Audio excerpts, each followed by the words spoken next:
Gang, what's up? Aaron here, Kennedy and Looney. Good to see everybody. Happy Friday. We've got them on the House of Commons floor right now. We had a couple of other videos that maybe we'll take a peek at the end. Just some really neurotic stuff that's being produced by CBC. Anyhow, we're going to jump straight into what's been going down on the House of Commons for St. Albert, Sturgeon River. Thank you, Mr. Speaker. I rise to speak to Bill C-11, the Military Justice System Modernization Act. In short, this bill amends the National Defense Act by removing investigative and prosecutorial jurisdiction in respect of sexual offenses from the Code of Service Discipline, and it would transfer such jurisdiction to civilian authorities on an exclusive basis to the extent that such offenses are alleged to have arisen within Canada. This legislation would implement recommendation number 5 of the report of Madam Justice Deschamps when she undertook an external review of sexual misconduct and sexual harassment within the Canadian Armed Forces. Recommendation number 5 is the only recommendation that requires a legislative change. I would note that the report of Madam Justice Deschamps was issued all the way back in March of 2015. The government of the day, the Harper Conservative government, committed to implementing all 10 recommendations of the Deschamps report. Of course, shortly thereafter, there was a change of government, the election of these Liberals, and nothing was done. And so it's quite rich to see members across the way patting themselves on the back for introducing this legislation. Because if, in fact, this legislation is the answer to addressing very real issues and challenges within the Canadian Armed Forces with respect to dealing with allegations of sexual assault and sexual misconduct, then these Liberals have a lot to answer for, because it has taken them a full 10 years in government to get around to finally introducing this legislation. But I digress. Now, with respect to the substance of this bill, as I noted, it transfers jurisdiction from the Code of Service Discipline to civilian authorities with respect to the investigation and prosecution of offenses of a sexual nature within the Canadian Armed Forces. Now, by way of background, the Code of Service Discipline, the purpose of the Code of Service Discipline is to maintain discipline, efficiency, and morale within the Canadian Armed Forces. That broad proposition has been recognized by the Supreme Court of Canada in the 1992 Genereux decision, the more recent 2019 Stillman decision, and is stated to be so at Section 55 of the National Defense Act. Conservatives stand with victims first and foremost, and it is on that basis that we will be supporting this legislation at second reading. That being said, I would submit that this bill warrants careful scrutiny when it is studied at committee. This legislation essentially stands for the proposition that the Code of Service Discipline, the military justice system, is not fit for purpose, is not suitable, and cannot be trusted to investigate offenses of sexual assault and other sexual misconduct. That's the essence of this bill, whether the government would characterize it in that fashion or not. And so it begs the question, if that is so, then what about other serious offenses? Because the Code of Service Discipline, after all, would apply to all other criminal offenses within the Canadian Armed Forces. Indeed, it would continue to apply to offenses of a sexual nature where those offenses are alleged to have arisen outside of Canada.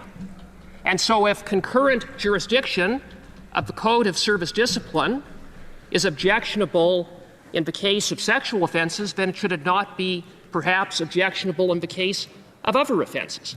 Now, I say that in recognition of the uniqueness of sexual assault cases in terms of investigating and prosecuting them. I recognize that. But it does raise questions about whether this is a piecemeal or ad hoc approach to reform rather than a fully thought out and comprehensive set of reforms to our military justice system. I would further ask, what evidence is there that simply transferring these cases to civilian authorities serves victims? I say that insofar as that there was a directive of the Minister of National Defense that was issued in November of 2021 to begin transferring sexual offense cases to civilian authorities. So I want to know to what extent that is working as intended. To what degree are these cases being prosecuted? What has been the rate of conviction? How are cases, historic cases of sexual assault being proceeded with now that it falls within the jurisdiction of civilian authorities? I understand that there have been some challenges in that regard. What about the extent to which cases have been stayed, prosecutions have been stayed because of a very real and serious backlog in our court system, having regard for the Jordan decision, which imposes a very strict timeline between the laying of charges and the conclusion of a trial, failing which there is a presumption of unreasonable delay and a stay of proceedings. I again understand that that has been an issue. And so we need answers to these questions. We also need to better understand to what degree, to what extent does this in fact improve the maintenance of discipline, efficiency, and morale within the Canadian Armed Forces. Now that the investigation of sexual assaults and sexual misconduct will fall outside, or largely fall outside, of the chain of command and be transferred to civilian authorities, absent a clear chain of responsibilities, to what degree will that impact how instances or occurrences of sexual assault or other sexual misconduct are handled, and to what extent might that put certain victims of sexual assault in a more vulnerable position?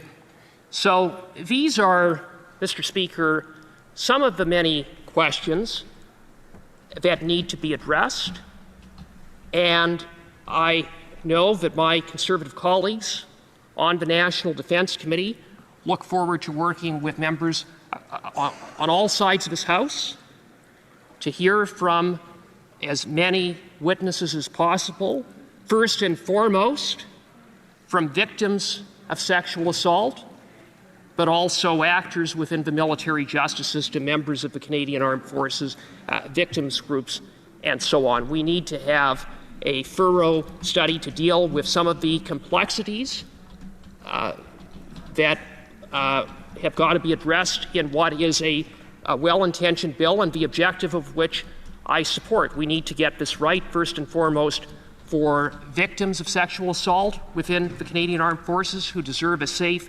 workplace, and we need to ensure that when it comes to the Canadian Armed Forces that there is an improvement in terms of the maintenance of discipline, efficiency, and morale. Thank you, Mr. Speaker. Well said. Questions and comments? Question comment. The Honourable Parliamentary Secretary to the Government House Leader. Yes, Mr. Speaker.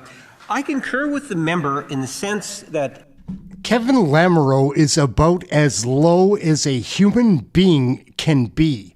What a spoiled brat, rat, worm, man. Like, Kevin Lamoureux is an embarrassment to the entire country, his family.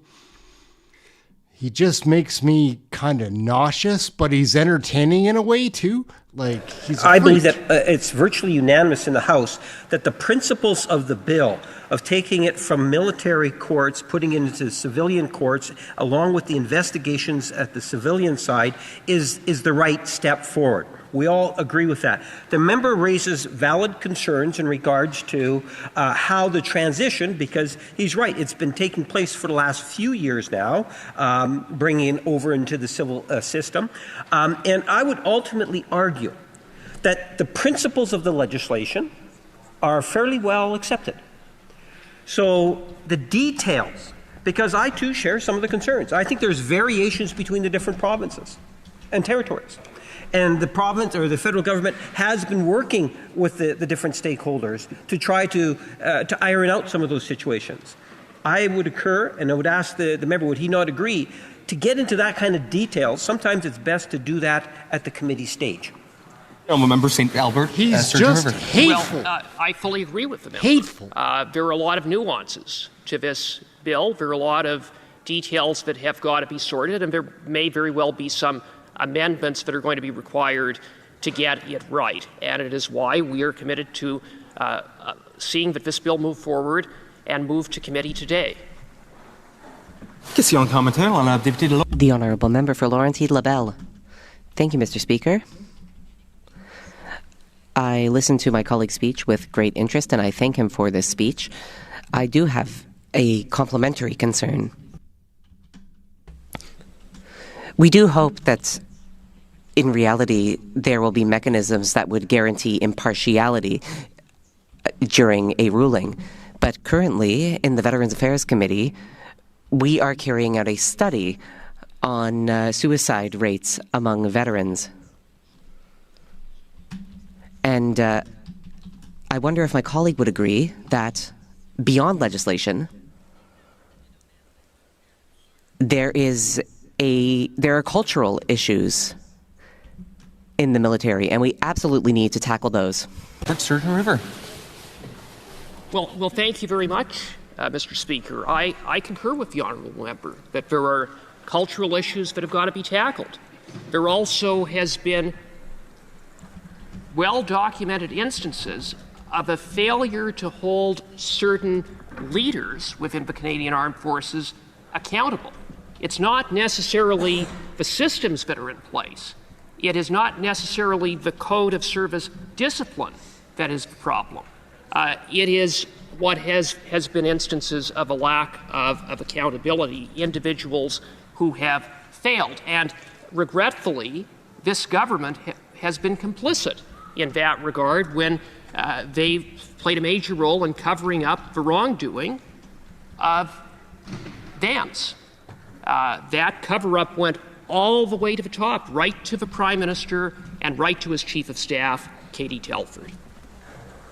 Comments, member for Leeds, Grenville, Thousand Islands, Rideau Lakes. Speaker, the member's speech very clearly outlines what our concerns are and what our interest is in seeing this bill properly studied at committee.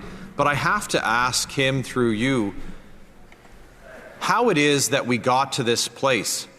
The Liberals have been in government for 10 years and have failed to prioritize and take the proper action needed to redress the very deep issues within the culture of the Canadian Forces that not only have they allowed to continue, but in fact, through their actions, through their complicity, through the cover-ups, as mentioned by my honourable colleague, have made it worse for victims and worse for all members in uniform. The honourable member for St. Albert, Surgeon River, in 45 seconds or less. Mr. Speaker, that sadly is the record of these Liberals. And at every step of the way, they have dragged their feet. They say that this is needed, that this is the solution. Take it out of the Code of Service Discipline when it comes to sexual offenses and transfer it into the civilian system. That recommendation was recommendation number 5 of Madame Deschamps' report. That was 10 years ago. Then they proceeded to have Justice Fish issue a report. And then they asked Madam Justice Arbour to undertake the same study, the same review that Madam Justice Deschamps undertook years earlier. It's a record of inaction. It's a record of failure. Prise de débat, the honourable member for Kamloops. Tom. All right, gang, we're going to cross over now. Like, this took place a little while ago, like half hour ago. We're going to jump right into what is going on live. So here we are. But they didn't. Mr. Speaker, we need jail, not liberal bail. Only conservatives will repeal the disastrous liberal soft and crime policies and laws and bring safer streets back to our communities. The Honourable Member for Beauharnois-Salaberry-Soulanges, Huntingdon. Mr. Speaker, today I am proud to mark the 45th anniversary of the Beauharnois Volunteer Centre, a pillar of solidarity and generosity in our community. Since its founding, this center has embodied civic engagement and dedication to the most vulnerable members of our community. Thanks to its passionate volunteers and dedicated team, it provides essential services that tangibly improve the quality of life of our fellow citizens. Whether through food assistance, support for seniors, or assistance for families, the Volunteer Center is an inspiring model of kindness and mutual aid. I'd like to thank warmly all those who have contributed to its success. Your work is invaluable and your impact is immeasurable. I'd like to take this opportunity to congratulate Louise Lebrun, who has been the executive director for over 30 years and is now taking a well-deserved retirement. Happy 45th anniversary and long live the Beauharnois Volunteer Centre. Order. The honourable member for South Shore St. Margaret's. Mr. Speaker, happy World Egg Day, everybody, a celebration that unites people around the globe in honor of one of nature's most perfect foods, the egg. Across Canada, more than 1,200 egg farmers work every day to produce fresh, local, high-quality eggs for families to enjoy year-round. Here in South Shore St. Margaret's, incredible producers like DeLong Farms, a third-generation farm, carry on proud farming traditions, providing nutritious foods while supporting local jobs and sustainable agriculture.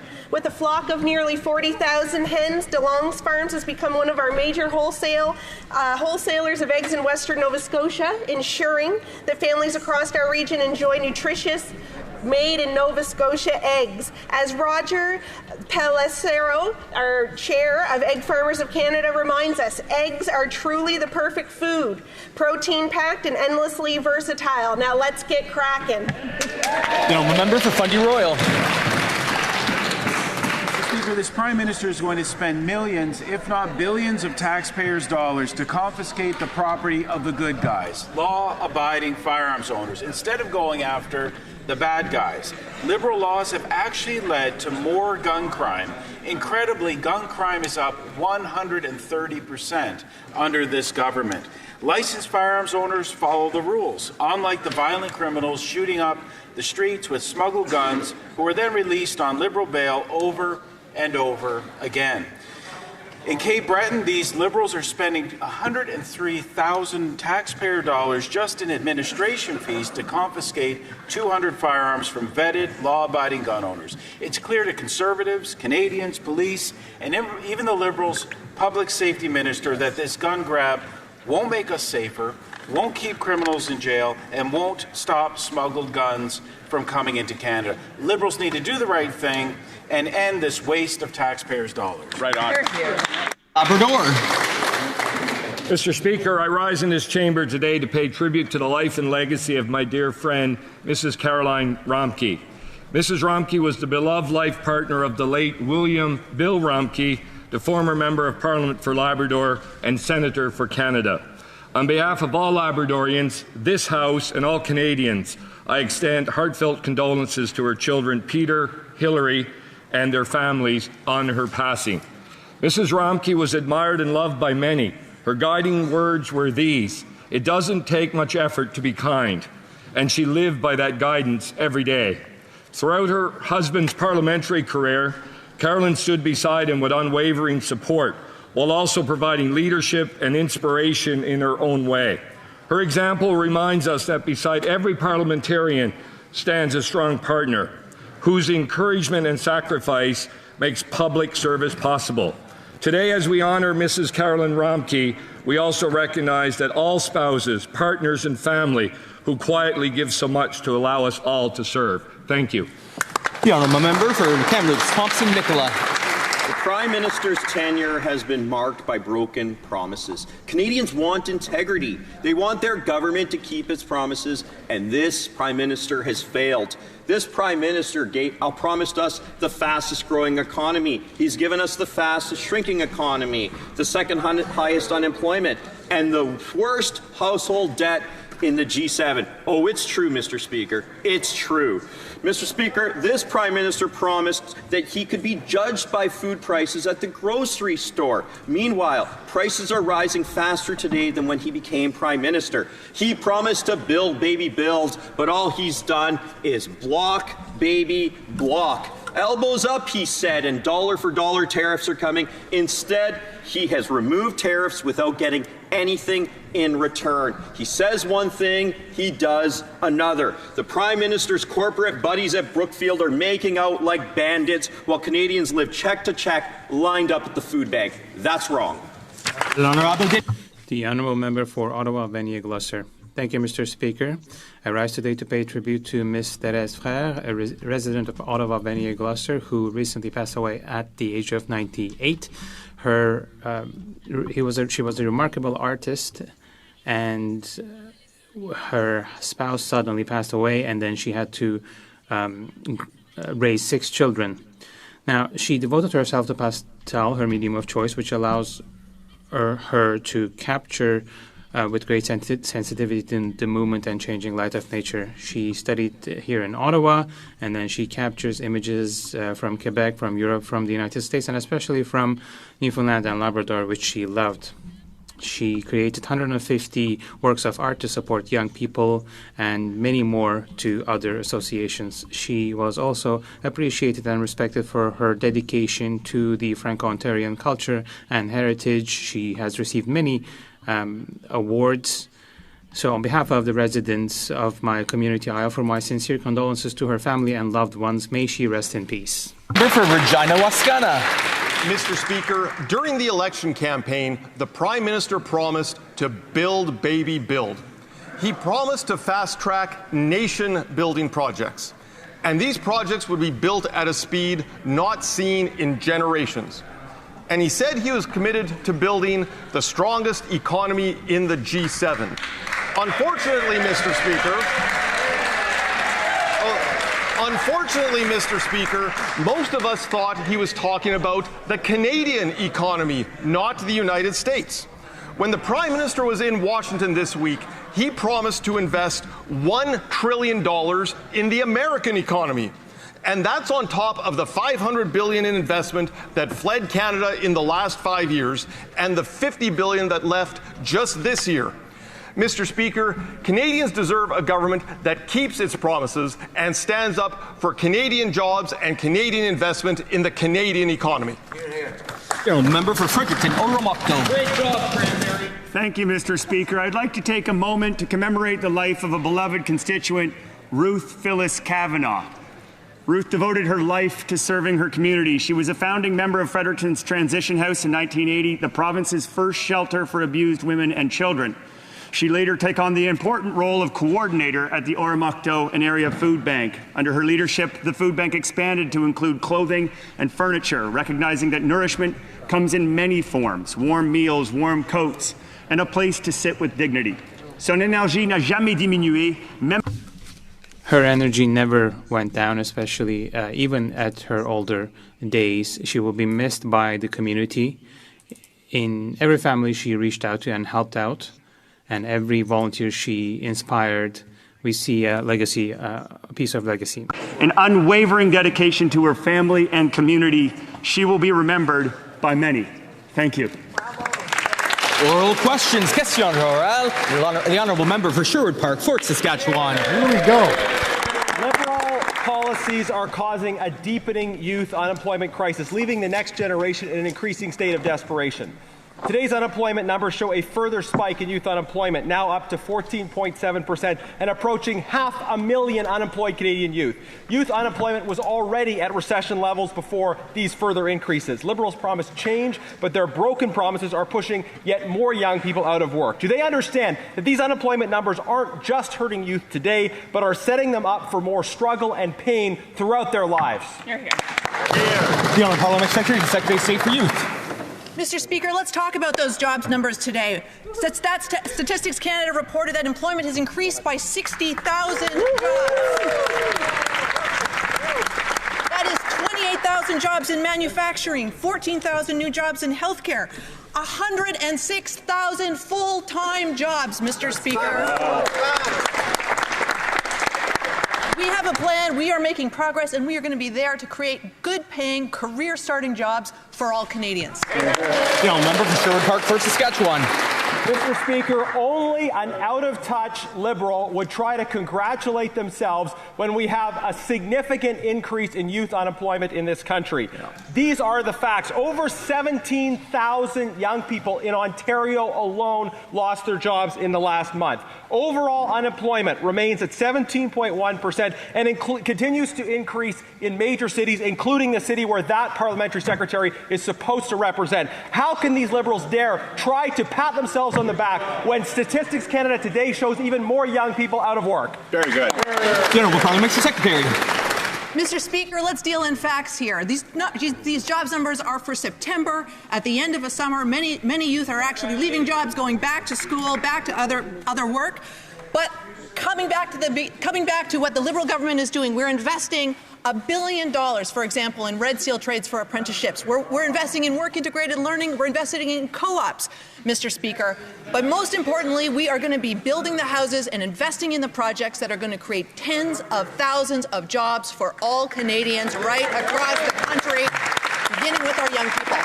Member for Sherwood Park, First Saskatchewan. Mr. Speaker, the Parliamentary Secretary said these numbers might reflect young people leaving the workforce to go back to school. That suggests she doesn't actually understand how the unemployment rate is calculated, because the unemployment rate is the percentage of those in the workforce who are trying to work and aren't able to. And the unemployment rate has gone up. It's approaching 15%, approaching 500,000 young people who are unemployed. That's 1 in 7. Mr. Speaker, it's time for the government to stop trying to pat themselves on the back and recognize that this is a crisis for Canadian young people. It's time for them to reverse course. When will they? The Honourable Parliamentary Secretary.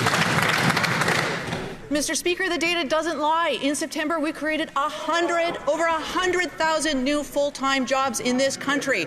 Those are good jobs for all Canadians. We are embarking on a plan that is going to not only build projects, but build homes, make those homes more affordable for young Canadians, and bring forward next month a budget that is going to make a generational investment in Canadian industry, Canadian workers, Canadian families. I really hope that the members opposite can convince their whips to vote for it. Member for Kenora-Kiiwatanong. Canada has the slowest growing economy in the G7 and the second highest unemployment, Mr. Speaker, and young Canadians are paying the price. The youth unemployment rate is nearly 15%, which is the highest it has been since 2010, with the exception of the COVID years, Mr. Speaker. 17,000 young people in Ontario have lost their jobs in the last month, and this Prime Minister wants to send $1 trillion of investment to the United States, which will only lower wages and push jobs to the south, Mr. Speaker. With rising youth unemployment, why is this Prime Minister selling out young Canadians? Honourable Parliamentary Secretary to the Minister of Finance. Mr. Speaker, it seems the Conservatives have an allergy to the facts. Fact, Canada created 60,000 net new jobs last month. Fact, Canada has experienced real wage growth year over year of 3.3%. Those are good stats, Mr. Speaker. These are the economic fundamentals that will allow Budget 2025 to make a generational investment in our economy. I'd offer the Conservatives a Benadryl, but maybe they could just accept the truth for once. Is that the trick? Is that what they're all on? Is it Benadryl? What are the Liberals on? What are they putting in that Kool-Aid? I think stupid oaf bulldozer blockhead Turnbull just revealed the big Liberal secret ingredient, Benadryl. It makes sense. The Honourable Member for Côte du Sud-Rivière-du-Kataskamektemiskwata. Mr. Speaker, Canada is still seeing the slowest economic growth in the G7 and the second highest unemployment rate. And today, things aren't getting any better. Unemployment has ticked up to 17%, despite all the promises of the Liberals. Cherry on top, the government is now promising to fork over $1 trillion to the United States. Why is the Prime Minister sacrificing our workers to help out the Americans? The Honourable Minister of Public Works. Thank you, Mr. Speaker. It's always interesting to hear Conservatives repeat the same talking points that their leader writes for them, but the facts don't lie. Statistics Canada has just noted 106 new full-time jobs in September alone. This proves that the government is serious. We have a serious plan to grow the Canadian economy, unite the Canadian economy, and invest in Canada. The Honourable Member. It's all very well and good to clap your hands, but the reality is that jobs are disappearing in Canada, including in rural areas. People are struggling to pay their bills. Now, the Prime Minister is promising to invest $1 trillion in the United States instead of helping out Canadian workers. Why is the Prime Minister creating jobs in the States instead of in Canada? The Honourable Minister. Mr. Speaker, it's fascinating for anyone watching question period to witness the lack of understanding on the part of the Conservatives. Sure, their leader likes writing them little quips and slogans, but on this side of the House, we are working to unite the Canadian economy, invest in our young people so that they have good jobs, invest in housing, build our country. And just today, Statistics Canada announced 106,000 jobs created in September alone. The Honourable Member. Mr. Speaker, the conflict with Donald Trump is far from over, yet Ottawa is already leaving our workers behind. On October 11th, Ottawa will be cutting its emergency EI access measures. It will change the unemployment rate beyond which more workers will be able to qualify. Thank you very much, Mike Tremblay. You're amazing. Appreciate it. You don't need to do that all the time. It's not about that. Thank you for watching. Appreciate the cash, too. No joke. Off. Will they listen to unions and continue to protect our workers? The Honourable Parliamentary Secretary. Mr. Speaker, we support the retirement security of healthcare workers. We are also investing in training and unions. We are building major projects. We are creating tens and thousands of quality jobs across the country for workers. Our government will continue to support unions and unionized workers. The Honourable Member for Côte Nord, Kawawa-Shikamash Natasanen. Mr. Speaker, the same Prime Minister that came back from Washington empty-handed cannot now abandon workers as though the trade war was over. All of Quebec's central labour bodies are asking Ottawa to keep up its emergency employment insurance access measures. They also note that had Liberals reformed the EI system 10 years ago, as they promised, we would not need emergency measures today. Our workers deserve a trustworthy framework, but at least in the short term, will Ottawa back off from its October 11th cuts? The Honourable Parliamentary Secretary. Workers right across the board and in making EI easier to access. In addition to that, we're investing in all sorts of union training and skilled trades, building major projects in new homes, and creating tens of thousands of good jobs right across the country. Our government is going to continue to stand with workers, make sure that they have access to the programs that are going to support them through these volatile times. I hope the members are on board with that. The Honourable Member for Beauharnois-Salaberry-Soulanges-Huntingdon.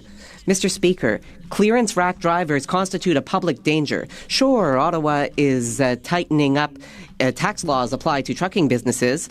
We agree with that. It's a good first step. But one step is not enough when people are dying on our roads, and Quebec is launching a public inquiry.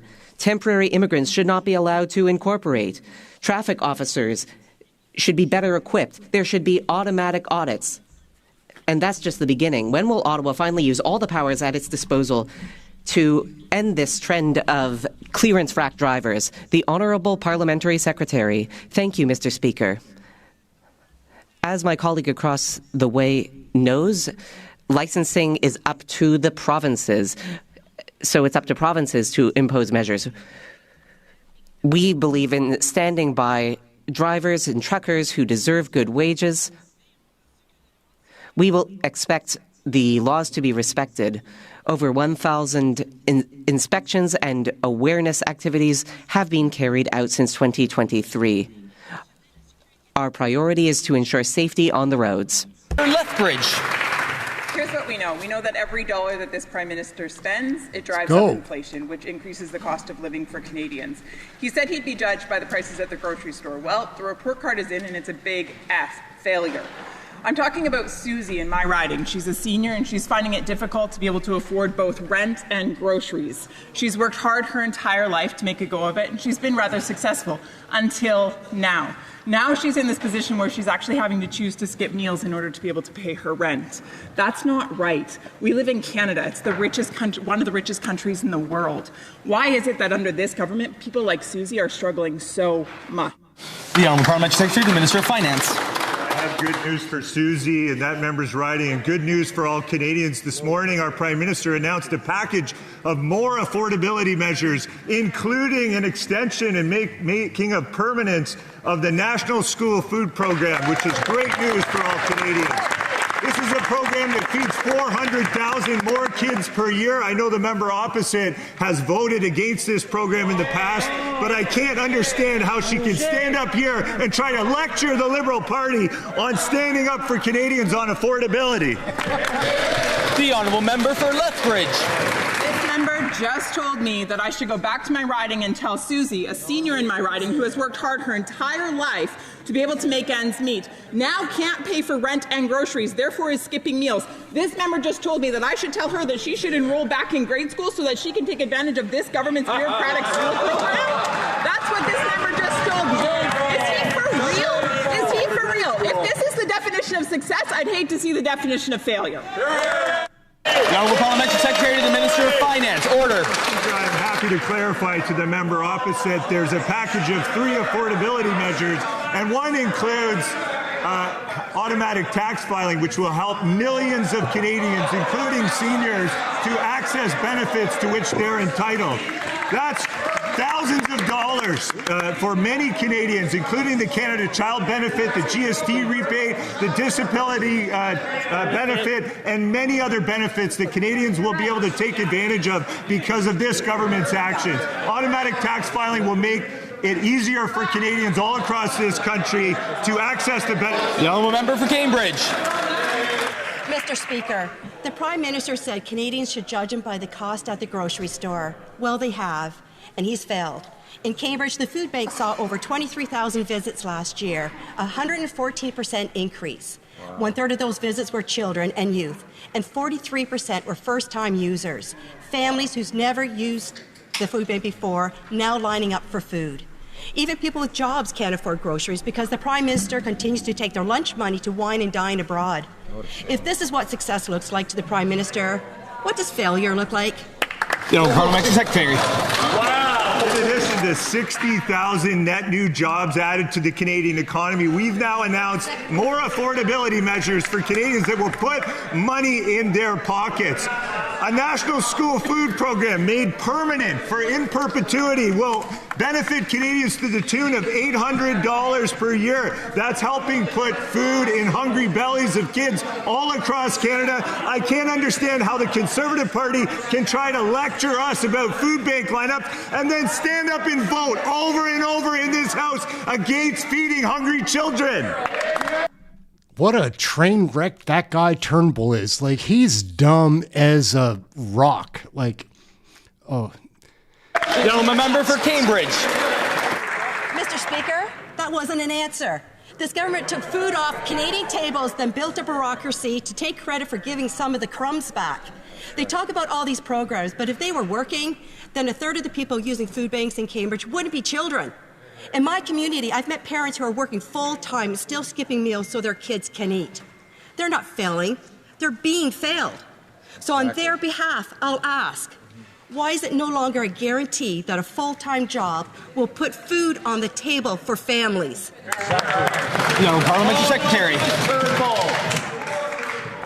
Mr. Speaker, we know that income security actually touches a lot of people in Canada. It's one of the reasons why today we've announced that the National School Food Program, a program that is going to help feed nearly 500,000 kids, is being made permanent. That program is going to save families up to $800 a year. But we're also making progress on another important driver of income insecurity, and that is housing. We're going to be building affordable housing at a scale that not seen since the World War II. If the member opposite cares about affordability for families, then they need to get on board and help us build the housing, bring down the rent, bring down the costs. That will help. The honourable member for York Centre. Just before the Prime Minister left Brookfield, he made sure that Brookfield headquarters left for the United States. The Prime Minister loves creating jobs in the United States. That's why youth unemployment rose in September to 14.7%. In Ontario alone, 17,000 young people lost their jobs. In fact, youth employment rate is sitting at a level not seen since 1999, with brief exception for the pandemic.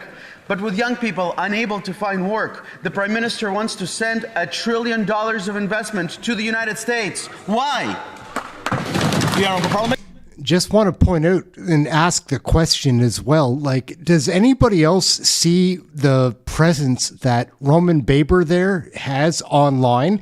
That is a hard-working MP. He makes a lot of X and Facebook and Instagram videos. He's on YouTube quite a bit, but his X presence is definitely one to note. Mr. Secretary. Mr. Speaker, Statistics Canada this morning told Canadians that last month, this new government created over 100,000 new full-time jobs. That's an achievement. That is progress. This government is committed to building a strong Canadian economy, the strongest one in the G7. That involves creating major projects, building affordable housing. These are plans that are going to help employ tens of thousands of people and create career-starting jobs for all Canadians. At the same time, we're investing in apprenticeships and we're investing in co-ops. Why won't the members opposite vote in favour of these plans? The member for York Centre. Tell that to the 15% of young people in Toronto who can't find a job. But Speaker, with $54 billion of net investment fleeing Canada, the Prime Minister is leaving Canada's automotive workers destitute. With job losses at GM and Stellantis, we now learn that the auto tariffs are here to stay. Christmas is just around the corner, but thousands of Ontario's auto workers are on the chopping block. Why did this Prime Minister sell out Ontario's auto workers? Good. The Honourable Parliamentary Secretary. Mr. Speaker, Canada currently enjoys the best deal among the U.S.'s trading partners. This is not up for debate. However, as the member would like to see us do, our government is committed to ongoing negotiations and to securing greater tariff relief for all our industries. We are laser focused on protecting Canadian businesses and Canadian workers. Trade discussions are ongoing and we will not apologize for it. Thank you. Member of Kamloops, Shuswap, Central Rockies. Mr. Speaker, Canadians wouldn't need food banks except for failed Liberal policies. Year over year, youth employment is up 1.2%. BC's forestry workers are worried they may be next. Almost 10 years ago, the Foreign Affairs Minister was to come up with a framework within 100 days. And this new Prime Minister promised, quote, to negotiate a win. Instead, softwood lumber tariffs have doubled.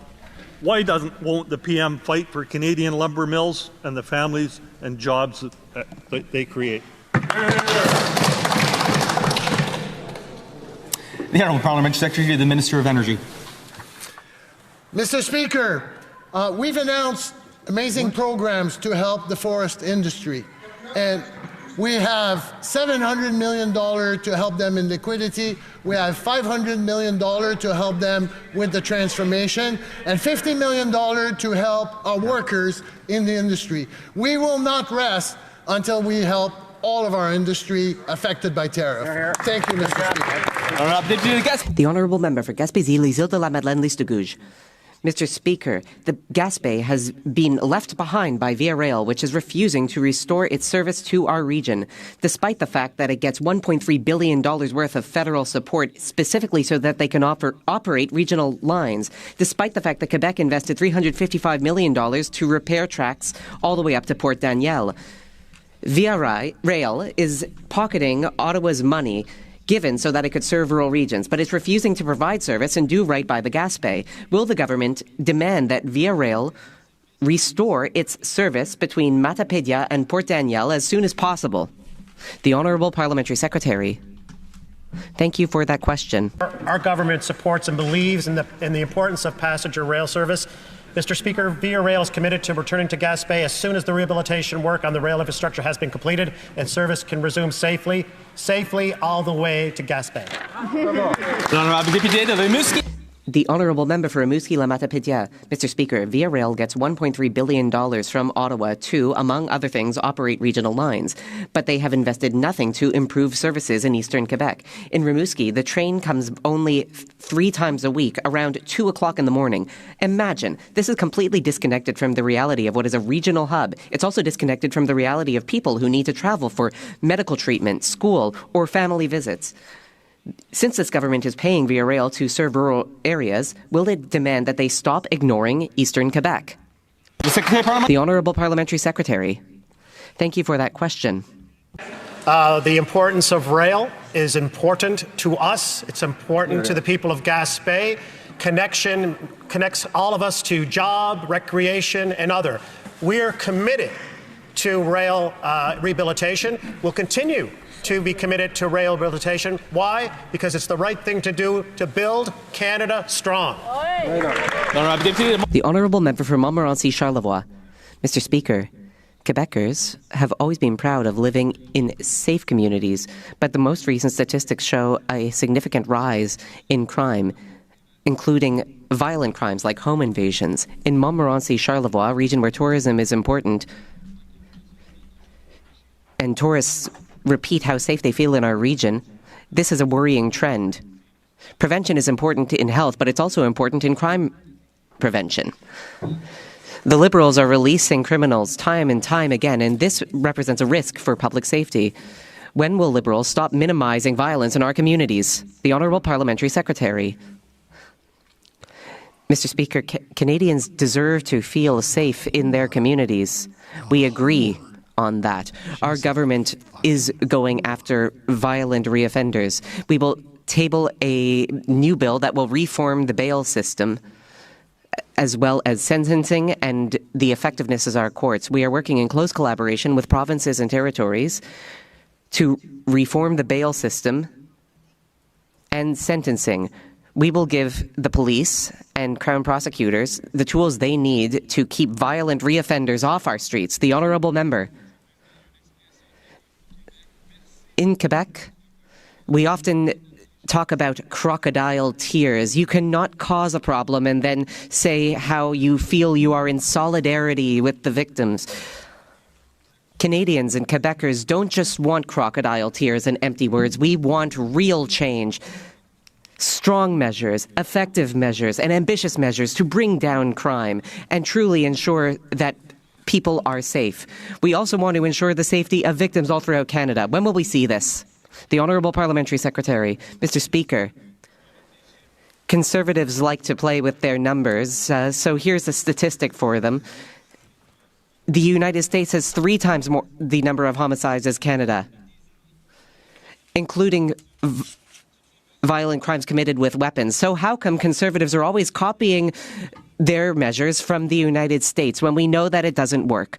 Mr. Speaker, Canadians want Canadian methods to bring down crime, and we will provide them.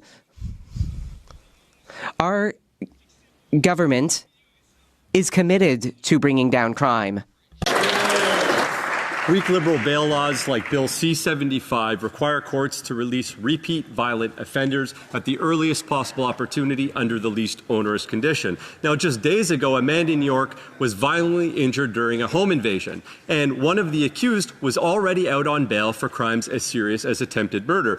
Now, this Prime Minister promised Liberals would flip-flop on bail, but that was just the same old Liberal trick. You guys know, the one where they promise one thing but do nothing. So 6 months after he took power, Liberal bail laws are still on the books. Will the Prime Minister scrap Liberal bail or get out of the way so we could do it for them? The Honourable Parliamentary Secretary. Mr. Speaker, I think it's time for a quick criminal law lesson for the member opposite. As they know, Canada follows common law rules, and so the principle of restraint that they keep citing was already law way before C-75, as confirmed by the Supreme Court in the case of Antic 2017. In our laws, it is clear that an accused person may be denied bail when detention is necessary for the protection of the safety of the public. That's Section 515, paragraph 10 of the Criminal Code.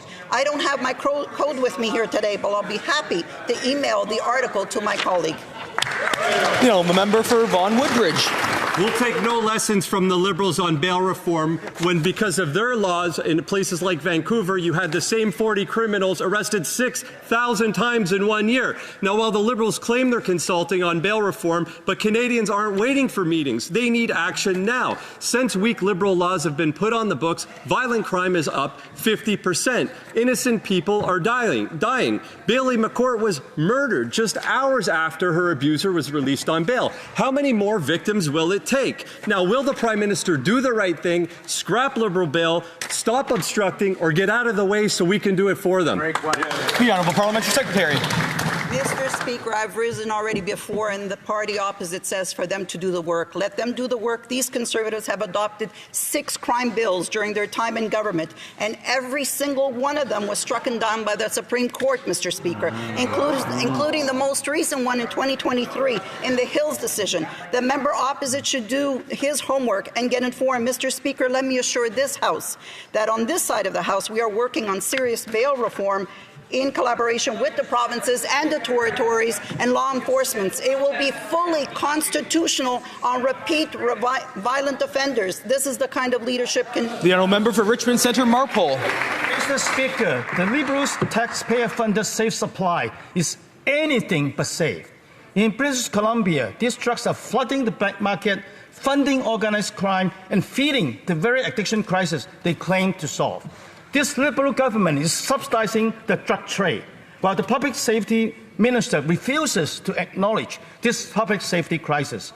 When will this Liberal government end their reckless drug supply schemes that's poisoning Canadians and pouring profits in the hands of criminals? The Honourable Parliamentary Secretary. Monsieur le Président, tout le monde au Canada. Everyone in Canada deserves to be safe and to feel safe. This is why we give police services and the CBSA the resources and the tools they need to fight against crime, whether it be to fight fentanyl trafficking, the importing of illegal firearms, money laundering, cybercrime, etc. We are acting. Canadians elected the Liberal Party of Canada because they know they can count on us to ensure their safety. Member for Mississauga, East Cooksville. Mr. Speaker, champions lift up their communities. And over the last few weeks, we've seen the Toronto Blue Jays lift up the spirits of Canadians from coast to coast to coast with their ALDS championship win over the New York Yankees. But the Blue Jays organization isn't just about winning ball games. Can the Secretary of State for Sport update this House of Commons on his work with the Jays Care Foundation to bring sports opportunities to more youth across Canada? The Honourable Secretary of State, Sport. Thank my friend and fellow Team Canada Olympian for his question and his dedication to community sport. He's right. Champions lift our communities up, and the Jays Care Foundation is making baseball and softball more inclusive and accessible right across Canada. Through Sport Canada's Community Sport for All initiative, our government has co-invested $450,000 with the Jays Care Foundation for $1 million impact to ensure that young women and girls, Indigenous youth, persons with disabilities, justice-involved youth, and lower-income families all benefit from the power of sport. So, to the Blue Jays, can I get a Let's Go Blue Jays on 3? 1, 2, 3. Let's go Blue Jays! The honourable member for Kitchener South Hespeler. Mr. Speaker, the Liberals are breaking their campaign promise to stand up for auto workers and to stand up against tariffs. This week, we all saw the Prime Minister sit down in the Oval Office, meekly nodding while President Trump threatened to steal more of our auto workers' jobs. I didn't see any elbows go up. I saw a promise to send another $1 trillion of Canadian investment over to the USA as a reward for Trump's aggression. Canadian auto workers expected to see more fight than that. Why is the Prime Minister letting them down? Parliamentary Secretary for Canada, U.S. Trade. Here we go again, Mr. Speaker. I want to reiterate that Canada currently enjoys the best trade agreement with the U.S. This is not up for debate. However, we're not entirely pleased, and discussions are ongoing. Because as you know, the Prime Minister has consistently emphasized we will only accept the best agreement for Canada. Thank you, Mr. Speaker. The member for Kitchener South Hespeler. Mr. Speaker, none of those words provide material support to the 8,000 of my neighbors in my hometown who work at the largest car plant in Canada. They depend on those jobs to put food on the table this Thanksgiving. They depend on those jobs to pay the rent at the end of the month. Let me be clear, this plant cannot survive the current tariff regime, and the Trump officials said the regime is staying. We're in extra innings now. Will the Prime Minister fight for these jobs before the game is over? Parliamentary Secretary, Minister of Foreign Affairs. Is focused on protecting Canadian jobs, workers, and businesses. We have stabilized supply chains through initiatives like our Strategic Response Fund. We've provided direct support to our affected industries, just like steel, aluminum, manufacturing industries, auto, and agriculture. We are doing this all while maintaining Canada's inviolable fiscal position and triple credit rating. We are Canada strong. The member for Niagara Falls, Niagara-on-the-Lake. After 10 years of this Liberal government, Canada has the fastest shrinking economy of any G7 country. Since the Prime Minister's visit to Washington, the U.S. Commerce Secretary stated car assembly is going to be in America, and there is nothing Canada can do about it. This Liberal Prime Minister recently promised the President $1 trillion of new investment would flow into the United States. So, are those the jobs of Canadian auto workers, including those at the GM plant in St. Catharines? Parliamentary Secretary to the Minister of Finance. Mr. Speaker, our government is standing up for auto workers in all tariff-impacted industries in Canada. We've put out a package of supports to support industries, offered a remissions framework, and much, much more. But today I want to highlight some good news for all Canadians regarding affordability. We've made the National School Food Program permanent. That'll feed 400,000 more kids in perpetuity, Mr. Speaker. We are also offering automated tax filings for Canadians so that millions of Canadians can get access to supports like the Canada Child Benefit. That's going to help families across the country, Mr. Speaker. The member for Niagara Falls, Niagara-on-the-Lake. That member should talk to the residents in his riding that lost their job when GM cut the third shift in Oshawa. This summer, GM announced plans to invest $4 billion in 3 auto plants. That doesn't include the $800 million in Tonawanda, New York, just across the border from us. And it's not St. Catharines. As billions of dollars flee Canada for the U.S., Canadian auto workers are watching in dismay. Why does this Prime Minister seem more interested in helping U.S. auto workers than those here at home? The Honourable Parliamentary Secretary. Mr. Speaker, apparently common sense does not survive the Conservative caucus any longer. It seems like common sense is not so common over there. Common sense would suggest that when a country is in a trade war, a responsible government would support its workforce and industries, which is exactly what this government has been doing. We launched a $5 billion Strategic Response Fund, a reskilling and retraining program for up to 50,000 workers, $10 billion of liquidity support, a remissions framework, a Buy Canadian policy. We are doing the heavy lifting to ensure that our industries survive. The member for Dufferin-Caledon. Yesterday, we retreated you to an incredibly embarrassing display as the Prime Minister stood here and bragged about a 10% tariff on Canadian auto. I had the privilege of meeting with Unifor auto workers earlier this week, and they told me a 10% tariff on auto will mean the end of the Canadian auto industry. So either the Prime Minister is unbelievably uninformed about what will hurt the auto industry, or he actually doesn't care when President Trump says he wants to take the auto sector. Is that why the Prime Minister is going to send $1 billion of investment to the United States so they can build more auto jobs for the Americans? Yeah, good question. The Honourable Parliament Secretary, the Government House Leader. Yes, thank you, Mr. Speaker. The Conservatives need a reality check. That's right. At the end of the day, there are 60,000 jobs created. Almost half of those are in the manufacturing industry. When the leader of the Conservative Party sat with Stephen Harper, the manufacturing industry was devastated in the province of Ontario. Don't try to give us a lesson when we have a Prime Minister that understands the needs of Canadians. That's why we're building Canada. He's trying to make it make sense in his head because last night he blew Mark Carney. He actually sucked that hog. Like, Kevin Lamoureux is disgusting trying to rationalize all this because he's got an infatuation with Mark Carney that is not. It doesn't make sense. Lamoureux's a loser. Your kids should be ashamed. Giving them a lesson would imply that they could actually learn something, Mr. Speaker, so we're not going to try. Here are the facts. GM just laid off 750 workers. The Brampton Stellantis assembly plant has been on layoff for 8 months waiting for retooling money. Meanwhile, Stellantis just is going to invest $10 billion in the United States. Why? Because the Prime Minister has failed to negotiate an agreement with the United States after promising elbows up. Is this also why he's promising $1 trillion of investment into the United States? Is that so Stellantis and other companies can build more factories there? Why have they abandoned auto workers in Canada? The Honourable Parliament Secretary, the Government House Leader. Mr. Speaker, here are the facts. While the Conservatives go around telling people that Canada is broken when Canada is the best place in the world to call home, here are the facts. We have a Prime Minister that is committed to major developments, 5 major projects, $60 billion worth of investments. All regions of Canada, we're building Canada strong, and we're going to wait till we can get the best deal for Canadians. We're not on the Conservative agenda, we're on the Canadians' agenda, and that means materializing and building our country, Mr. Speaker. The Honourable Member for North Island, Powell River.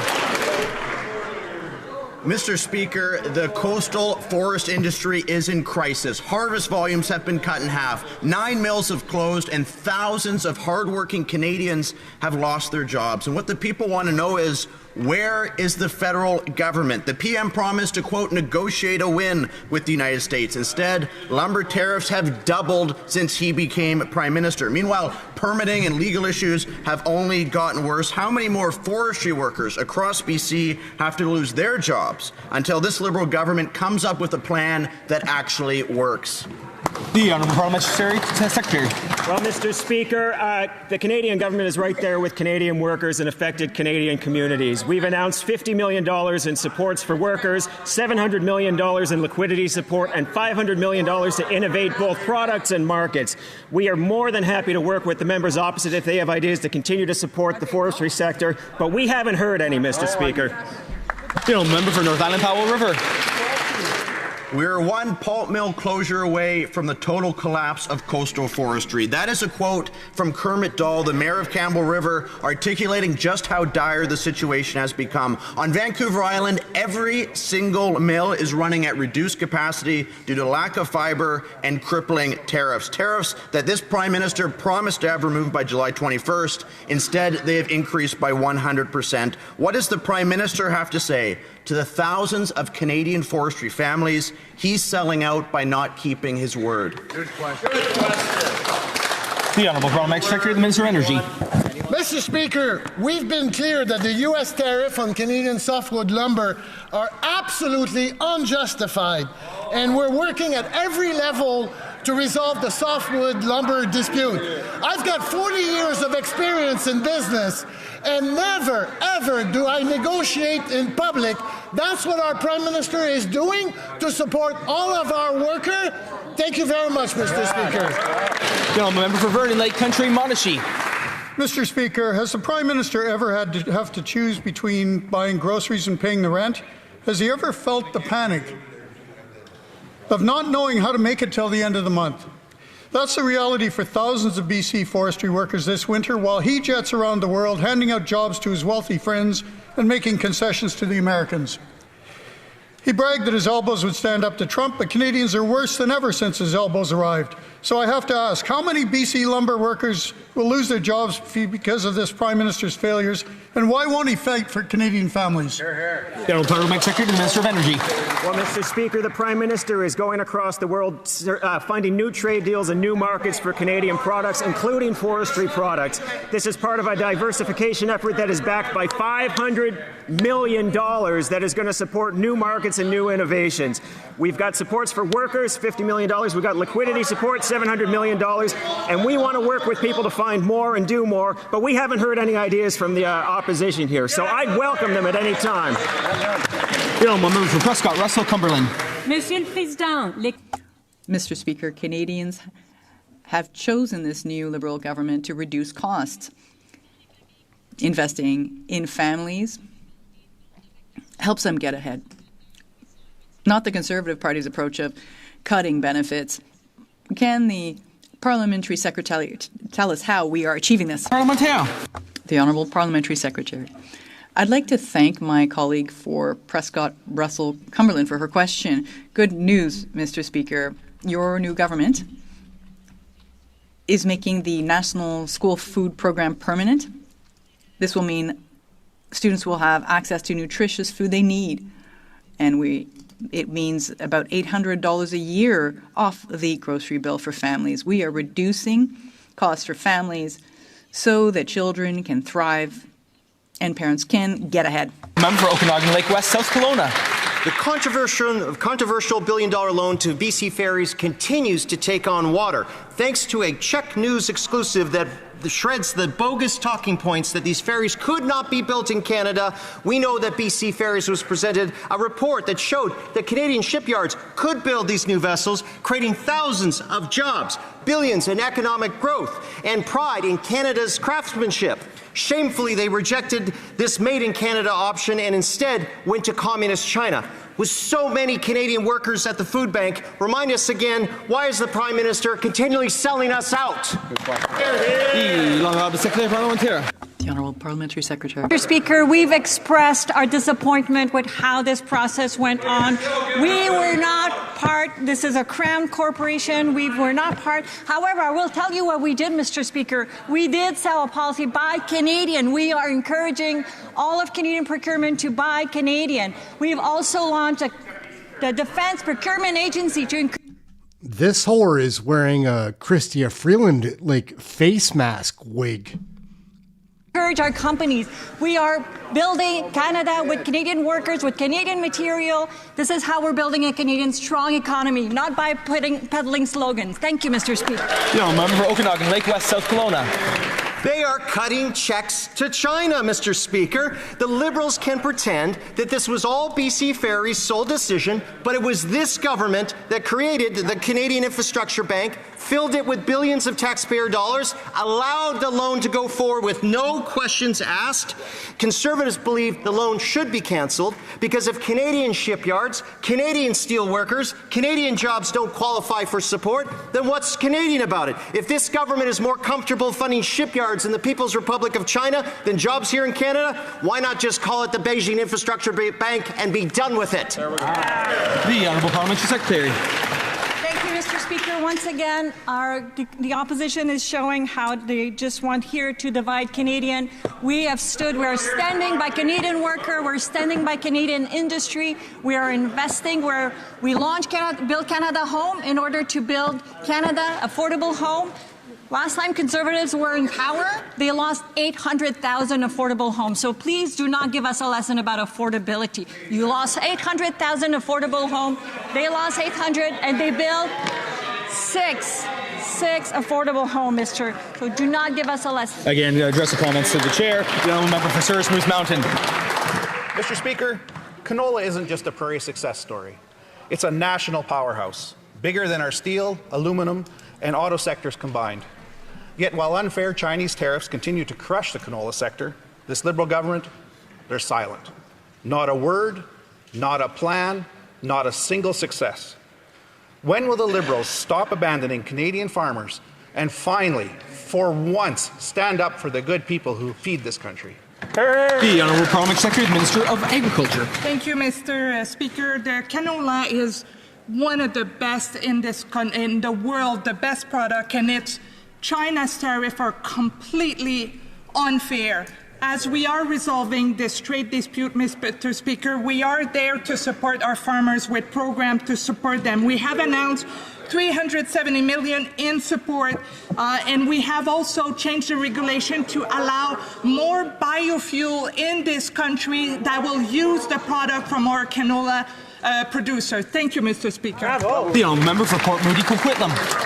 Mr. Speaker, the world is changing. Global challenges are on the rise, and we are witnessing profound shifts affecting peace, prosperity, and cooperation around the world. The United Nations recently turned 80, and leaders from around the globe convened in New York for the General Assembly's high-level week. Could the Secretary of State for International Development update the House on the overall outlook at the UN and the discussions that he participated in? But they're not jamming the woke shit down your throat. Like, there's a million jokes to make about that last 20 seconds. But they'll call you one of their ist words. They're cowards. That's not an ist word. The Honourable Secretary of State, International Development. Canada has built a strong and enduring reputation as a trusted partner in international development. For over 50 years, we have fought poverty, hunger, and disease, and have been a consistent champion for human rights, dignity, and equality. At the UN General Assembly, one thing that stood out loud and clear was the deep trust our allies and partners place in our country as one that always stands ready to support shared action on global challenges. At a time when the rules-based order is coming under strain, many are looking to Canada as a clear voice for shared progress and cooperation. Thank you. Honourable member for Lanark Frontenac. Thank you, Mr. Speaker. Mr. Speaker, if you install automated external defibrillators, or AEDs, in police cars to be used when the police are the first on the scene at a 911 call for a heart attack, you can save a lot of lives. Municipal police across Canada have been saving lives with AEDs for years. RCMP officers are already trained how to use AEDs. Equipping all RCMP vehicles nationwide with AEDs would save upwards of 300 lives per year. Therefore, after 10 years in government, why haven't the Liberals installed AEDs in all RCMP cruisers? The Honourable Parliamentary Secretary, the Minister of Public Safety. Monsieur le Président. Mr. Speaker, this is an option that has been looked at. It's fully valid. It involves costs and working with local organizations as well as the local police forces. There are similar programs in several provinces that are successful defibrillators, and AEDs are an effective way to save lives. The member for Vancouver Kingsway. Thank you, Mr. Speaker. September's job numbers are out, and it's more bad news. Unemployment remains at a 10-year high, and the situation is getting worse for young people who face the highest unemployment rate since 2010. 1 in 6 youth are out of work, with many more underemployed and unable to gain experience in their chosen careers. This is not only unfair to them, it's damaging our economy as their skills and talents go untapped. What is this government doing to address this unprecedented jobs crisis, especially for young Canadians?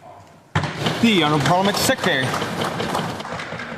Mr. Speaker, today's job numbers are actually good for Canadians. They show that there are 60,000 net new jobs, 100,000 new jobs in full-time work, and over 28,000 new jobs in manufacturing.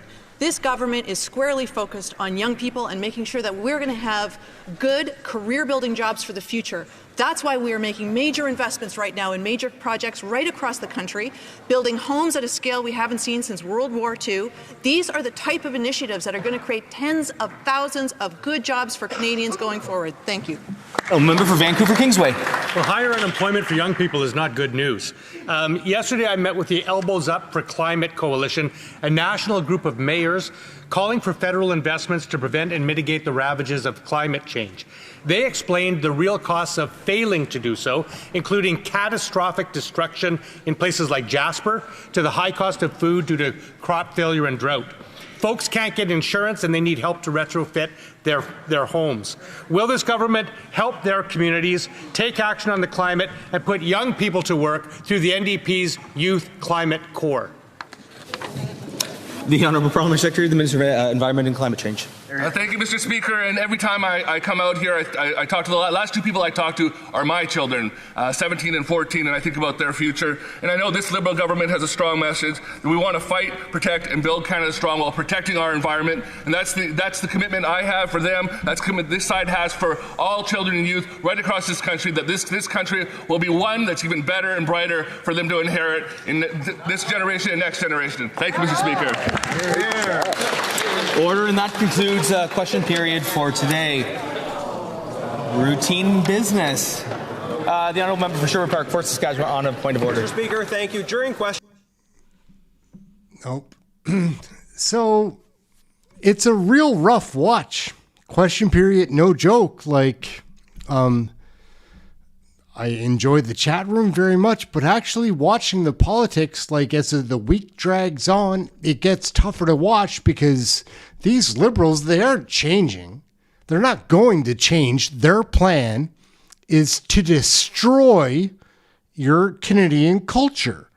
Rip it away from you under the guise of incompetence or misunderstanding. But like, things are adding up to Canadians. They've got to be. I know the people that watch here mostly are, in the light that they know what's going on, but every single time a Liberal goes in front of the camera, they expose more of how they're trying to fuck you all over. And then they have the CBC, which is worse than CTV and worse than Global. The other two aren't good, but we've also got the newspapers. A lot of them are very much funded by the Liberal Party, like by the federal government. They're using your tax dollars to skirt the idea of what is really going on, to like cause distraction, confusion, division. They don't care. And what makes them all so evil? I guess it's just money. I don't understand it either. Like, I don't care much about money. Like, we have enough today. Maybe we won't have enough tomorrow. We'll worry about that tomorrow. But these guys, under Mark Carney and Trudeau before that, this isn't a plan that started like 2 months ago or on April 28th after the election. This has been a plan for years. They destroyed Britain. They're in the middle of destroying France, and Germany's ruined. Australia, New Zealand. Maybe there's some reform in South America, but like, I'm not going to count on that. When did we ever count on that? But they are destroying and the Conservatives keep saying, like, why are you doing? They've got to start pointing out the reasons that they're doing it. And maybe there's some kind of law that says that you can't say the truth in Parliament. Then let's have that argument when they start presenting what the truth is. Because again, like, coming out and asking Carney, did you go to the U.S. and fail? No, he went there and he succeeded. But he told Canadians that Trump's hard to figure out. No, he did everything that is in his playbook to do. He's in the position of being our prime minister, which still most people think, like, if you were a prime minister, you'd care about Canadians. Not this guy. He doesn't give a shit about any of you, your children, your grandchildren, anything, as long as he succeeds in the eyes of his bosses. It's so disgusting. But they've got to take the gloves literally off and start telling Canadians what's really happening. And it's not like incompetence. Oh, you're stupid. And it's easy. They keep putting people like Gary Adesanya, Lena Diab, like all these twit ministers, Sean Fraser, Stephen Guilbeault, they're all frauds and they're stupid, but they're good at not telling the truth.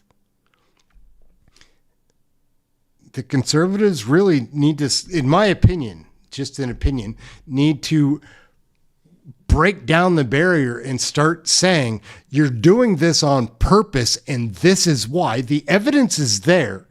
It's not a guessing game. Anyway, it is frustrating because and then you get censored because you told the truth. Like this, I waited until pretty deep into this video to start talking like this, but I kind of had the plan to see like how it drops off and how they sell it, because I wouldn't be surprised if I just get cut off. I haven't been swearing very much. And I haven't said anything about the real conspiracies that they duped on us. Like, anyhow, this is it, just to summarize like why things have fallen off. It feels like an accelerated motion. The WEF, World Economic Forum, has always been there since the early 70s, and they've had this corporate agenda, which is fine to have. They've published books. They're not trying to hide from it, but they needed to tie on to a government organization, which they did. They have a partnership for the 17 strategic initiatives to improve everything for mankind. They signed that in 2019. And now the WEF, with all of their corporations' money, they have over $1,000 billion corporations that are members. Do the math on that. And that's who's running the world. That's it. Canada doesn't matter. We're not really a nation anymore. None of these nations are.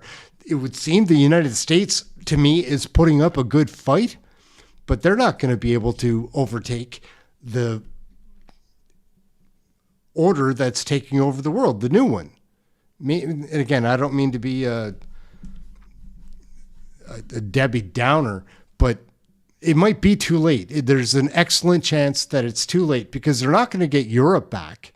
Like, there's a few states, we've got Turkey, I suppose, Poland, that are still trying to keep their way of being, but they'll succumb just like all the others have.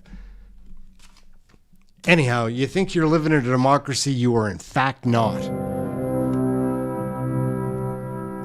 And I don't mean to be a Debbie Downer on Fridays. Thank God it's Friday, all that stuff. But they keep selling this stuff. And the CBC corrects every story to keep duping the people that watch those platforms. Like, they did a story last night. I'm going to do a video about it this afternoon. It's so ridiculous. But it's trying to explain the advantages that Carney took in the interview with Trump in the White House office, the recent one, where Carney got slaughtered. He was humiliated, degraded, and he just ate it. Trump kept throwing the transgender shit in his face. He didn't say anything, would interrupt him, give him a chance to speak, not give him a chance to speak. And CBC has a 10-minute video that they did saying that Carney was running the show. I don't know how you're supposed to defend a person like my mother, like almost 80, she's like, no, but he seems to have had a plan in that interview because she saw this piece that CBC did. And it blows my fucking mind. What are you going to do? Aaron, Canadian Looney, thank you all so much for watching. Kirk, you're the man. We'll be chatting over the weekend. Thank you all so much for watching. This is a tough watch. Thank you for being informed. All you can do, I think, is let other people know that you care about, know that it is this bad, and they will not keep you out of prison camps. And that's coming in the next 20 years. In the next 5 years, you're going to have chips. And that's the only way that you're going to be able to get online, get access to your own money. Like, which is a really curious thing for me, because I probably am in a position where I could just go and hide in the woods for 20 years, have a very simple diet, and get by for that amount of time. without any income, but they're going to take all of those rights away. Every single one. That is the plan. Read the books, do the research, look at what they're doing, what they're saying. They're really not trying to hide it. They get the CBC and those other fancy shows to polish it and spit shine it a different way, but they're just covering up the bullshit the Liberals are telling you to your face they're going to do. Just look at them. They're not trying to hide. And it bothers me a bit. I do it myself out of frustration. I call them stupid and incompetent. That is not it. They're very capable and dangerous, and their claws are deep, deep into what they're trying to pull off. And a lot of people are still like, oh, they would never do that. And they stick up for them. It's a weird thing. Aaron, Kennedy, and Looney, we're out. Have a great weekend, guys. I don't even know if we've got a video to go out on here. We'll try to find one. We're out, gang. You should do exercise. That's important to our good health. And friends, tomorrow we are going to be visiting with a fisherman who will tell us. Nope, no ending video.